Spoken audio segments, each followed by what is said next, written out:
Choco! Choco! Ouais, qu'est-ce qu'il y a? Les Fremen sont là? Oui, mais moi je vais arriver à la cime des géants là. Bah oui, mais les Fremen sont là. On doit raconter la deuxième partie de la guerre des machines. T'étais tout enthousiasme. Mais là je suis en train de jouer, je suis super enthousiasme. Bon, allez, on arrête. Mais je suis à la cime des géants. Écoute, je vais faire Alt F4 là, on commence. Ah.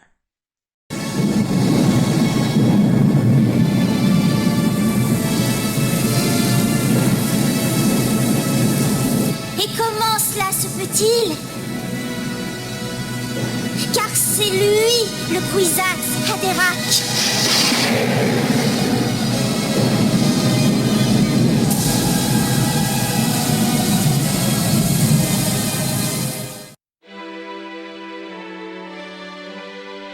Pendant des millénaires, donc, l'Empire synchronisé d'Omnius et la Ligue des Nobles se battent. C'est, voilà, des petites escarmouches. Un coup, je prends du territoire à gauche, ensuite, on reprend le territoire à droite. Mais bon, les Titans, eux, ont été, comme qui dirait, séparés, bien que Omnius a comme une sécurité, puisque Barberousse, quand il avait programmé tout ça, il n'avait pas pensé qu'Omnius se rebellerait, mais il avait peut-être pensé à une situation similaire, puisqu'il avait installé une sécurité dans le suresprit, c'était qu'il ne pouvait pas faire de mal aux Titans. Bon, il peut les engueuler, peut-être leur faire un petit peu mal, mais il ne peut pas les tuer en tout cas. Mais Omnius prend quand même la décision de les séparer. Ils sont éparpillés un peu partout dans l'univers. Ajax, par exemple, il est sur Terre. Agamemnon et Junon, ils sont sur la planète Corin, la planète principale de l'Empire synchronisé. D'ailleurs, sur Corin, pendant ces millénaires, il arrive une petite histoire à un robot. C'est un petit robot d'exploration qui s'appelle Erasme. Celui-ci, il est un petit peu distrait, voilà, il a pris un coup sur la tête, je sais pas, mais il se perd. Il y a, comme qui dirait, un tremblement de terre, je ne sais plus, mais en tout cas, il se retrouve coincé dans une montagne, et ça pendant plusieurs siècles. Pendant plusieurs siècles, donc, Erasme, il est coincé à l'intérieur de cette montagne, et avec le temps, il étudie, quoi. Il a plusieurs fichiers en lui, donc il étudie la philosophie, la poésie, l'histoire humaine, et il arrive à se créer, comme qui dirait, une personnalité. D'ailleurs, quand il est retrouvé, il a décidé de ne pas se resynchroniser avec les autres machines, de ne pas avoir les mises à jour et de rester tel qu'il l'est.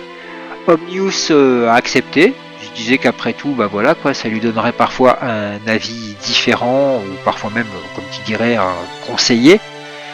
Et d'ailleurs, Omnius rend souvent visite à Erasme et ils ont des petites conversations. Parmi la Ligue des Nobles, il y a la planète Rossac, qui est une planète matriarcale. Elle est dirigée par des sorcières, et ces sorcières ont développé une capacité psychique. Donc déjà, elles sont un petit peu télépathes et ce genre de choses. Elles ont le pouvoir de...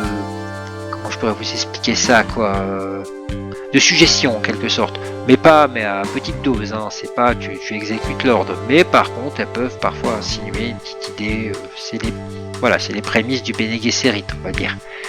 Et donc, ces sorcières, elles ont une capacité, c'est qu'elles peuvent envoyer une espèce de kamehameha électrique, pour pouvoir attaquer les machines pensantes, en particulier les Simek. Parce que, les Simek, il n'y a pas que les titans. Sur les planètes synchronisées, il y a des esclaves. Ces esclaves ont leur hôte de cerveau, on les place dans des machines, et c'est ce qui s'appelle les néo-Simek. Et donc, ils sont déjà dans une espèce de robot assez balèze en général, mais en plus, la partie qui protège leur cerveau est blindée et extrêmement difficile à atteindre. Mais cet arc électrique qu'arrivent à faire ces fameuses sorcières passe au travers de la machine complètement et ça grille le cerveau des Simek. Par contre, l'arme est géniale, je le reconnais, mais petit bémol, c'est que quand cette arme est utilisée à pleine puissance, l'utilisatrice en meurt. Ça c'est moins cool. Les titans continuent à se réunir en cachette, ils espèrent pouvoir redevenir les maîtres, mais c'est pas facile. De plus, ils ont des GPS, des micros, des mouchards, donc pour communiquer c'est pas simple du tout. Agamemnon lui décide de fonder une famille en quelque sorte. Fonder une famille, comment tu veux qu'il fonde une famille? Son zizi là, il doit plus ressembler à grand chose quoi. Eh bien dis-toi mon cher Choco que Agamemnon, Andros Kouros. oui Andros Kouros, il a stocké une grande quantité de son sperme avant de devenir un simec. Ce qui fait qu'avec le temps, au fur et à mesure des millénaires, eh bien il a mis plusieurs esclaves enceintes afin de pouvoir avoir le fils parfait. Mais bon, malheureusement, c'est que des échecs, du moins de son point de vue, et sur les 12 tentatives qu'il a fait pour le moment, eh bien, ça n'a pas marché, soit quand ils étaient enfants, soit quand ils étaient adolescents, soit quand ils étaient adultes, mais en tout cas, ce que l'on sait, c'est que le général Agamemnon, il les a butés de ses mains. Bon maintenant on va vraiment commencer l'histoire, hein Choco? Ah ouais, ça commence. Donc c'est donc en moins 203 avant la guilde, c'est ça? Moins 203 donc avant la guilde, bien ce jour-là c'est une journée importante sur Salusa Secundus puisque Serena Butler, la fille du vice-roi Manion Butler, dirigeant de la planète, va faire un discours devant la Ligue des Nobles. Il y a énormément de représentants de la Ligue des Nobles aujourd'hui sur Salusa Secundus et elle va essayer de faire changer d'avis la Ligue des Nobles à propos de la pratique de l'esclavage. Malheureusement son discours ne va pas être écouté puisque c'est aussi ce jour-là que Omnius se décide à attaquer la planète Salusa Secundus. Il n'avait pas attaqué ce secteur depuis plus d'une centaine d'années et d'ailleurs ça faisait aussi très longtemps qu'il n'avait pas envoyé une armée pareille attaquer un secteur de la Ligue des Nobles.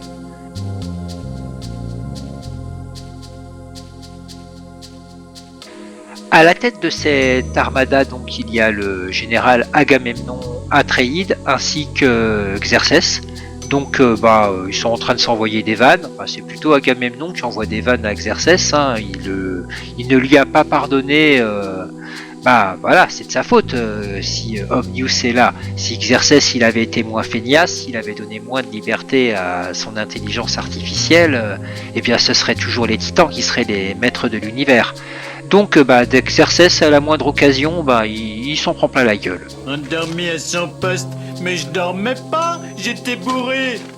Donc les défenses de la planète Salusa Secundus sont générées par des boucliers que l'on appelle des boucliers Holtzmann.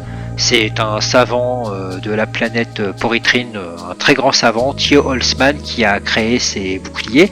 Et donc ces boucliers sont étudiés de manière à ce que si une machine, un ordinateur, une machine pensante, rentre à l'intérieur de ce champ de force, eh bien il y a une espèce d'impulsion électromagnétique qui va griller tous ces circuits.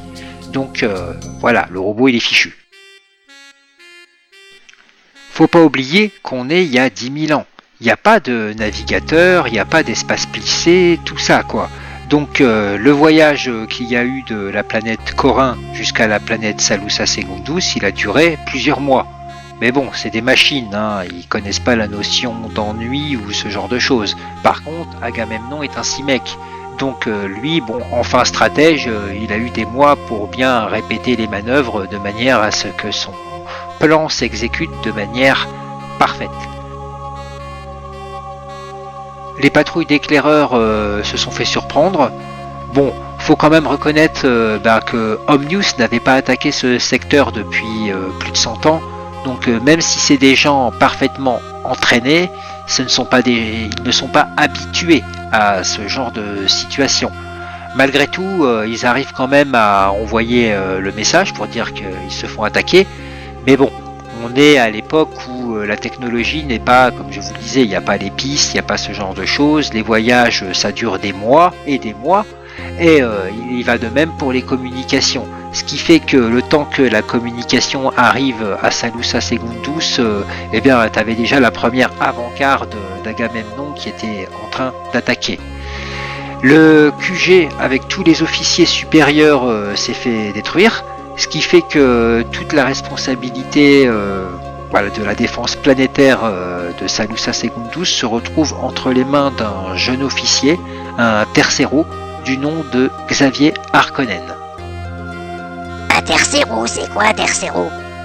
Alors, dans les grades de l'armée de la militia salusienne, eh bien, il y a donc les quattro, c'est donc les premiers, les soldats, le premier grade. Ensuite, il y a les terceros.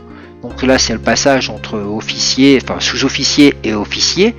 Il y a les segundos, donc voilà, commandant, colonel, ce genre de choses. Et le primero, donc le général en quelque sorte. Et là, donc, Xavier Harkonnen, un jeune homme qui est reconnu comme plutôt droit, mais un peu trop sérieux, se retrouve avec la responsabilité de toute la défense de la planète. Donc, il est très malin puisqu'il se rend compte qu'en effet, il y a une faille dans leur défense. Les boucliers Holtzmann, eux, protègent contre les machines pensantes, les robots. Mais par contre, elle ne protège pas contre les CIMEC. L'impulsion électromagnétique qui est censée détruire tout assaillant robotique ne marchera pas sur un cerveau humain. Donc, l'idée d'Agamemnon était simple, c'était on envoie d'abord les CIMEC, ils vont détruire tous les générateurs de la planète, comme ça les boucliers seront désactivés, et ensuite, le plus gros de l'armée va pouvoir conquérir la planète. Xavier, lui, devine le plan et c'est le cœur lourd qui dit à toute l'armée de se replier, voilà, d'abandonner la cité et de protéger les générateurs de boucliers le temps que les renforts arrivent et qu'ils puissent un peu mieux organiser la défense.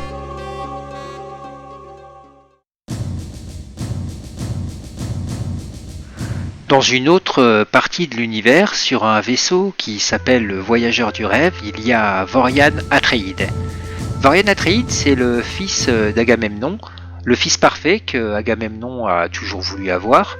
Celui-ci a grandi sur Terre, il était privilégié parmi les autres humains qui eux étaient des esclaves. Et Vorian Atreide, lui, sa mission, c'est de synchroniser les différentes planètes. Faut savoir que même dans l'empire d'Omnius, les planètes sont toutes séparées les unes des autres très très loin, donc le Wi-Fi n'est pas assez fort. Et Vorian, lui, il synchronise les Omnius des différentes planètes qui sont dans le monde synchronisé. Par exemple, le principal Omnius, c'est celui de la planète Corin. Et quand il y a une nouvelle mise à jour à faire, par exemple, il envoie Vorian Atreide sur son vaisseau, le Voyageur du Rêve, et il va par exemple sur l'Omnius de la Terre afin de le resynchroniser, afin de lui donner les nouvelles informations, ce genre de choses quoi. Donc la mission de Vorian Atreide est quand même très importante puisqu'il contient toutes les informations et toutes les mises à jour du suresprit. Il voyage en compagnie d'un robot qui s'appelle Sera. Donc il s'est, comme qui dirait, fait une espèce de complicité entre eux quoi. Vorian essaye de lui apprendre l'humour, c'est pas toujours évident.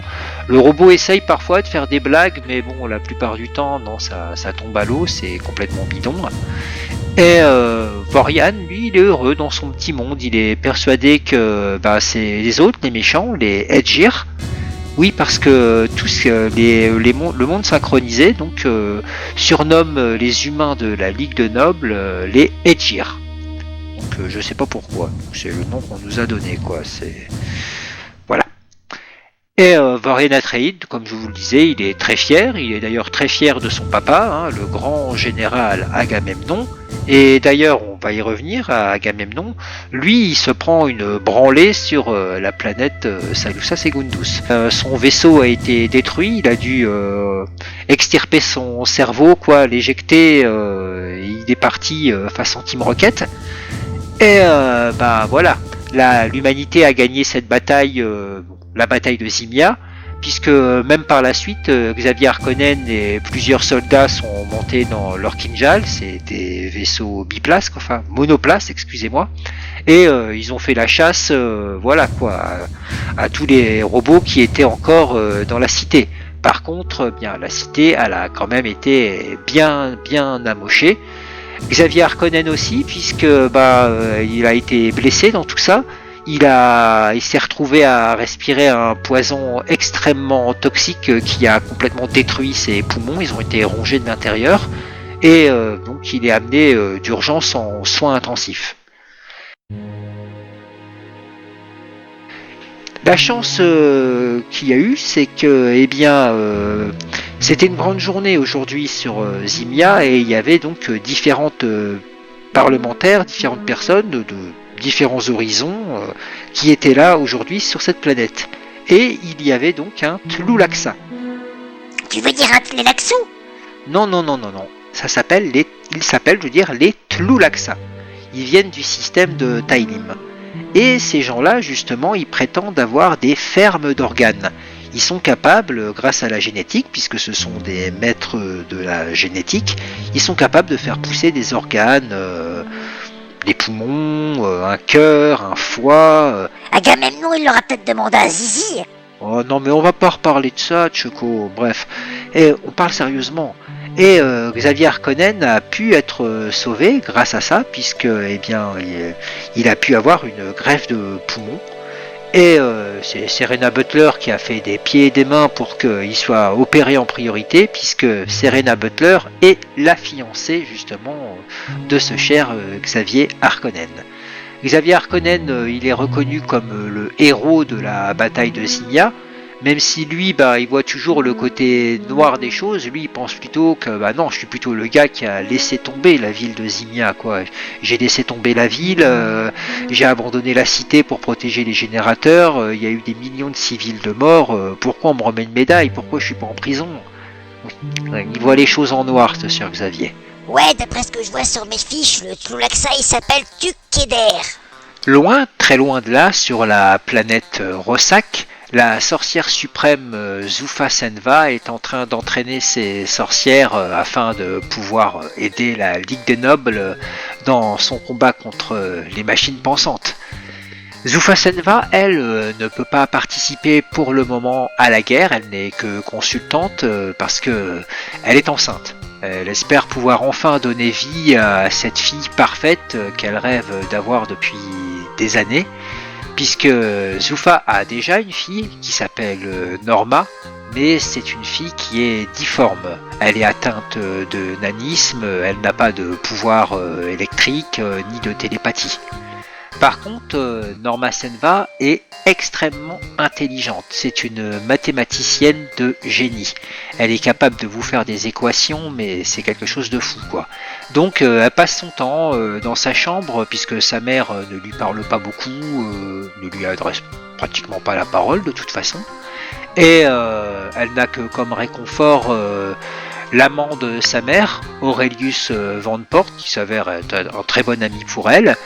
Et celui-ci donc décide d'envoyer les équations et toutes les études de Norma sur la planète Porétrine à Theo Holtzmann, le plus grand savant de la Ligue des Nobles. Celui-ci d'ailleurs, il commence à être en panne d'inspiration. C'est un grand génie, mais c'est surtout quelqu'un de très égoïste.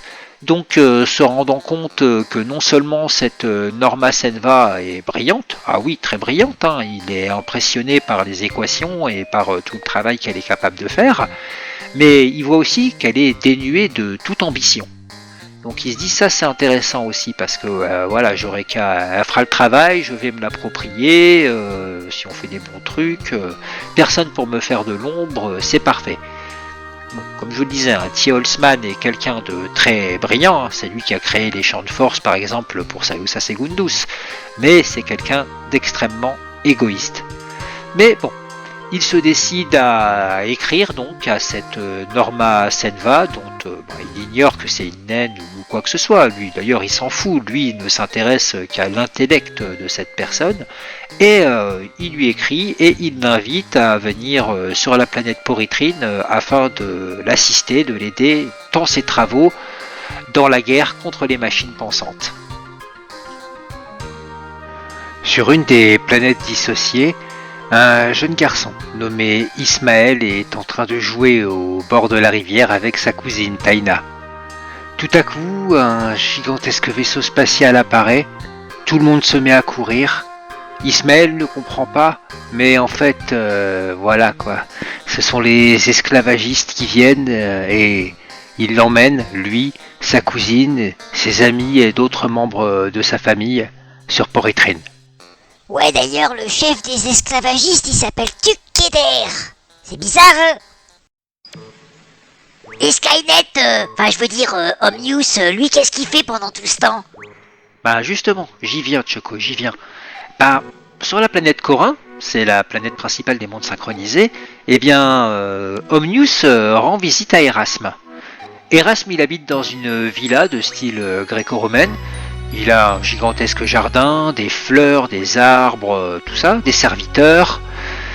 Donc les jardiniers sont en train d'entretenir le jardin. Les serviteurs et autres vaquent à leurs occupations. Et il a des cuisiniers qui lui font un banquet tous les jours. Erasme ne mange pas. Mais par contre, il étudie tous les rituels humains. Donc tous les jours, il y a des plats qui sont servis. Et lui, à une certaine heure, il passe et il fait l'inspection, il regarde la mise en place, ce genre de choses, comment c'est présenté.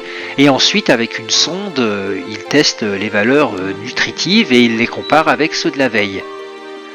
Aujourd'hui est spécial aussi puisque Omnius vient lui rendre visite à travers un de ses œils espions. Et ils ont une conversation qu'ils ont pratiquement à chaque fois qu'ils se voient, c'est sur les humains. Omnius est persuadé de la supériorité des machines et que les humains ne sont que des animaux qu'il suffit simplement de leur mettre un coup de pied au cul et un collier et ils iront travailler. Erasme a un avis différent. Il est persuadé que le plus fidèle des humains, lui, s'il en a la possibilité un jour, il trahira les machines. Omnius n'est pas tout à fait d'accord, mais ils en restent là pour le moment dans ce débat, puisque le cuisinier, malheureusement, il fait tomber son couteau en voulant présenter les plats, et le couteau atterrit sur le pied d'Erasme. Bon, ça lui fait pas grand-chose, hein, il a une petite trace, c'est tout. Erasme regarde le cuisinier, d'abord le cuisinier il se pisse dessus, il est terrifié, il a peur de se faire zigouiller.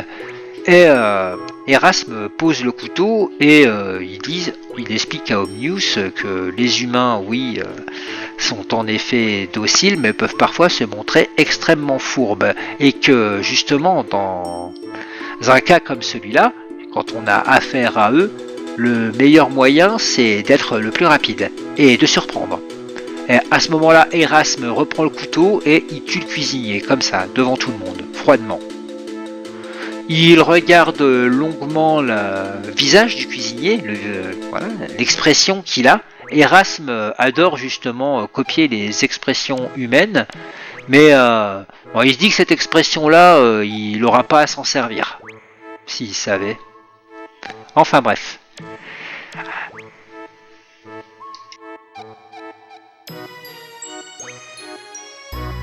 Et Xavier, il va bien? Xavier Harkonnen, ce cher Xavier, lui, bien, il a pu se détendre un peu, se reposer, c'était mérité. Il a passé du temps avec Serena et surtout, il s'est habitué à ses nouveaux poumons. Une autre petite séquelle aussi qu'il aura de la bataille de Zimia, c'est qu'il a perdu le goût. Il n'a plus le sens du goût, ou du moins il est extrêmement altéré. Il reprend du service dans l'armée, maintenant il a le grade de Segundo. Il a eu une promotion, ainsi que une nouvelle affectation, puisque maintenant il est en charge de surveiller toutes les installations anti-aériennes des planètes de la Ligue des Nobles. Donc il sait qu'il en a pour un petit moment, il va inspecter toutes les planètes, donc ça va prendre du temps. Il sait que Il va se passer du temps, oui, avant de revoir Serena. Alors ils en profitent. C'est pas toujours évident, parce que bon, Xavier, il est quand même très demandé. Et même le peu de temps qu'ils arrivent à passer ensemble, la plupart du temps, il y a Octa. Octa, c'est la petite sœur de Serena qui passe son temps à les espionner, puisque Octa elle a un peu le béguin pour Xavier. Alors, deux petites choses. La première sur le Discord invisible. Eh bien, il y a un gars qui s'appelle JP, enfin c'est ses initiales. Il a dit « Laisse ma femme tranquille ». Oh, c'est sûrement quelqu'un qui s'est trompé de numéro. Ensuite, Eh bien, est-ce qu'il y a d'autres Harkonnen? eh ben non, mon cher Choco, il n'y en a pas d'autres. Xavier Harkonnen est le dernier. D'ailleurs, ses parents sont morts tués par les machines pensantes sur la planète Caladan, tiens, c'est ironique. Et il a été ensuite recueilli par la famille Tantor. Et donc, il a une famille d'adoption, mais il est le dernier Harkonnen. D'ailleurs, chez les Tantor, il a un frère d'adoption, un petit frère du nom de Virgile. Pendant ce temps-là, dans l'espace, Agamemnon et sa flotte de machines, ils retournent vers Corinth et ils sont pas vraiment pressés. D'ailleurs, en chemin, ils font une petite pause sur un astéroïde. Les 6 mecs, les titans, ont envie de discuter un petit peu entre eux. Agamemnon promet donc à ses amis que ils vont plus attendre très longtemps, en tout cas moins d'un siècle, c'est promis. C'est bientôt la fin de ce cher Omnius. D'ailleurs, ce cher Barberousse est en train de travailler sur une nouvelle manière d'attaquer les choses. Et ils sont quand même surpris, malgré tout, de la résistance qu'ils ont eue face à eux quand ils ont attaqué la planète Salusa Secundus. Ils se rendent compte quand même que les humains, ils sont pas aussi dociles, ils sont pas aussi faibles qu'ils le pensaient, quoi. Ils avaient pensé qu'après un siècle sans les attaquer, ils allaient se ramollir, et pas du tout.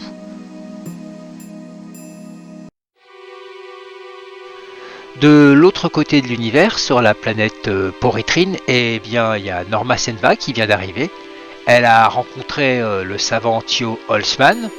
Il est déjà très impressionné par les nouveaux concepts qu'elle lui présente. Ils s'entendent très bien.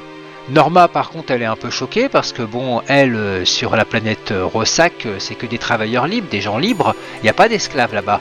Et elle voit tous ces champs d'esclaves, les rizières, les chantiers, et elle voit des esclaves. Ça la choque. Elle en parle au savant Holtzman, mais lui fait comprendre que autre temps, autre mœurs, autre planète, autre mœurs aussi, c'est comme ça. D'ailleurs, en parlant d'esclaves, le jeune Ismaël est là, justement. Il est en train de repiquer des clames, les pieds dans la boue, avec un autre enfant dont il a fait la connaissance, un jeune qui s'appelle Khalid, qui est un peu plus violent que lui, puisque Ismaël est quand même quelqu'un d'assez calme. Et il commence sa vie d'esclave, ce pauvre petit garçon.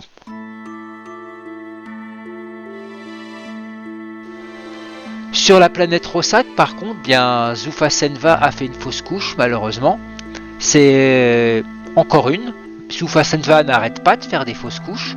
Donc elle le reproche à son partenaire, qui est Aurelius Van Port, parce que Aurelius est un drogué, donc ça ne peut venir que de là. Pourtant, elle se pose des questions aussi, si le problème ne viendrait pas d'elle, puisqu'après tout, elle a déjà eu un enfant avec un autre partenaire. Elle a eu Norma, et Norma, malheureusement, n'a rien d'une sorcière de Rossac. Alors donc, elle va décider de partir en quête d'un nouveau partenaire, quelqu'un de plus adéquat, on peut dire ça comme ça. Elle est trop bête, la sorcière. Ce qu'elle devrait faire, c'est aller sur la planète Corinth. Elle prend une spatule. Non, pas une spatule, une louche, voilà, une louche. Et elle va sur la planète Corinth, et elle va là où Agamemnon il a laissé tout son sperme là, et elle en prend une louche. Voilà, elle prend comme ça dans la cuve. Et il faut qu'elle fasse attention aussi hein, à ce qui lui arrive pas comme Obélix si elle se penche un peu trop sur la cuve quoi. Mais sinon voilà, et puis après avec sa louche, elle retourne sur la planète Rossac et voilà quoi. Enfin tu vois quoi. Non mais est-ce que tu vois franchement la sorcière suprême Zoufa Senva se balader dans l'espace intersidéral avec une louche remplie de sperme Non, c'est pas possible quoi, ça serait beaucoup plus simple si elle prenait une éprouvette, une seringue, quelque chose comme ça quoi, c'est beaucoup plus facile. Non, elle prend la louche et puis après elle se la met dans le cul. Mais elle tombera jamais enceinte si elle fait comme ça. Bah ouais je sais. Ah de toute façon Zoufa c'est une connasse. Bon, alors, tiens, je vais raconter un petit peu. Tu permets? Je t'en prie, Choco, je t'en prie, y a pas de problème. Alors, les 6 mecs qui rentrent sur Corin et Omnius, bah, il est pas content. Ils se prennent un méga pampan cucu. Et, voilà quoi.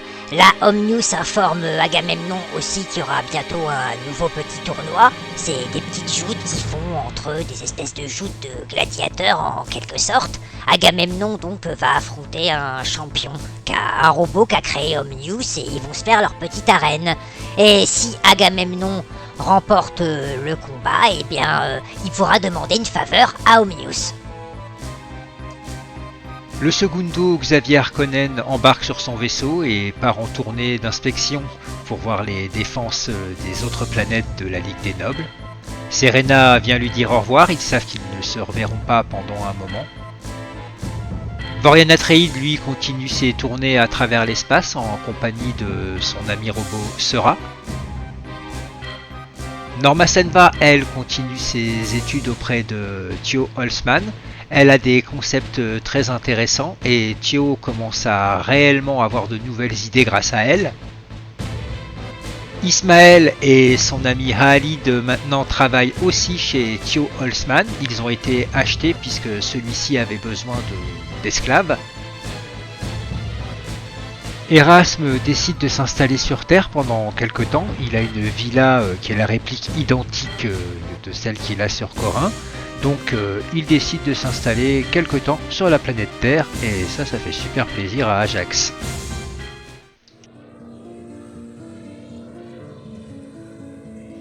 Aux frontières des mondes synchronisés, il y a un astéroïde. Mais c'est pas un astéroïde ordinaire parce qu'il bouge comme un vaisseau. Il s'arrête, comme s'il observait, et c'est ce qu'il est en train de faire. C'est pas un astéroïde, c'est Hécate. Hécate, le titan qui est parti il y a plusieurs milliers d'années, bien avant même que Omnius prenne le pouvoir, eh bien Hécate est revenue dans le coin, histoire de voir un peu ce qui se passe. Elle observe en cachette. D'ailleurs, bon, ça l'a fait un petit peu sourire de se rendre compte que ses copains qui étaient les maîtres quand elle était partie sont maintenant les serviteurs d'une machine pensante. Et voilà, elle va rester dans son coin et elle va observer et voir ce qui va se passer par la suite. Sur Arrakis, un petit garçon de 8 ans est renvoyé à coups de pierre de sa tribu parce qu'il est injustement accusé d'avoir volé de l'eau. Ce petit garçon s'appelle Selim et maintenant il marche seul dans le désert avec seulement un bâton. Selim est furieux. Il est tellement furieux qu'il donne des coups sur le sol avec son bâton. Mais ce que le petit a oublié, c'est que bien voilà, ce genre de bruit, ça attire les léviathans des sables, les grands vers des sables d'Arrakis. Et justement, il y en a un qui commence à charger ce pauvre petit Selim.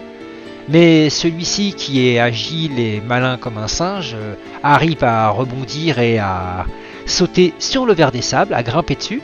Et avec son bâton qu'il a planté dans le ver des sables, il arrive à le diriger un peu comme il dirige le bâton un peu comme un joystick si vous voyez ce que je veux dire.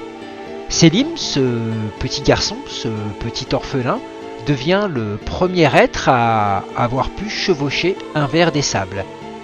C'est en riant d'ailleurs que le petit garçon s'enfonce dans le désert et c'est ainsi que va commencer à naître la naissance de Selim, le chevaucheur de verre.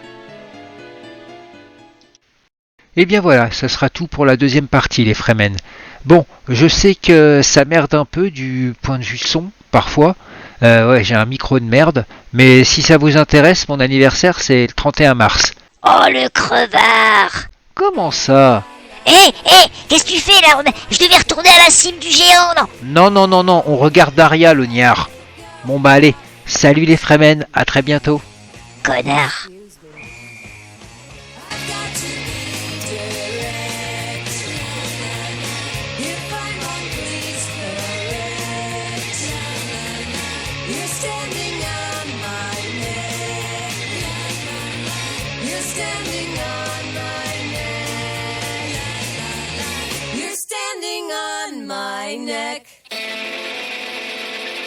La la la la la la la la